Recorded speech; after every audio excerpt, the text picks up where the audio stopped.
The old writer lived in a boxcar by the river.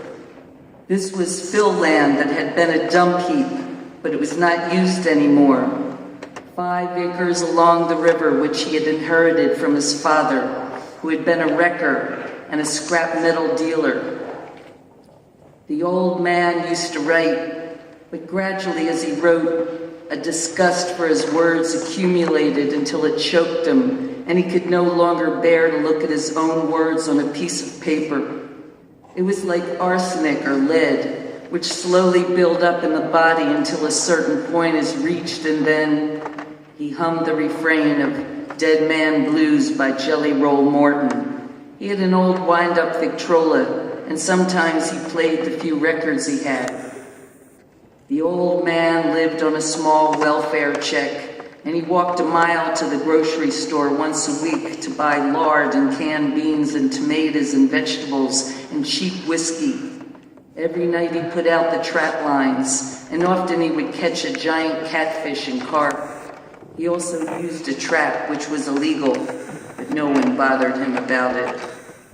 Often in the morning, he would lie in bed, and he would watch grids of typewritten words in front of his eyes that moved and shifted. And he tried to read the words, but he never could.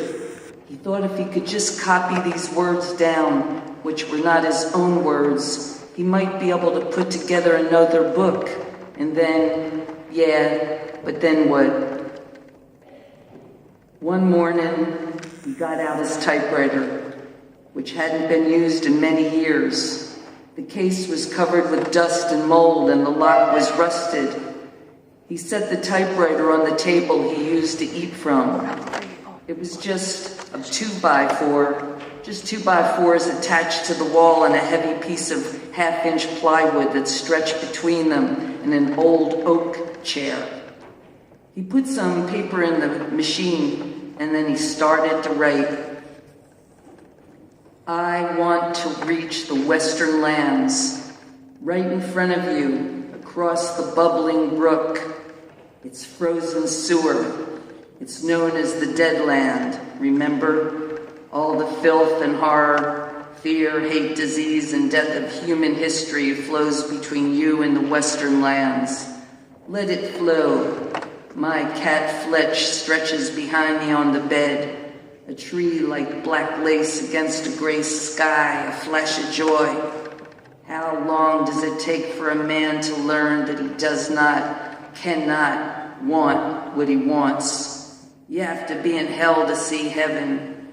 Glimpses of the land of the dead, flashes of serene, timeless joy, a joy as old as suffering and despair. The old writer couldn't write anymore because he had reached the end of words, the end of what can be done with words. And then, in Tangier, the parade bar was closed, shadows falling on the mountain. Hurry up, please, it's time.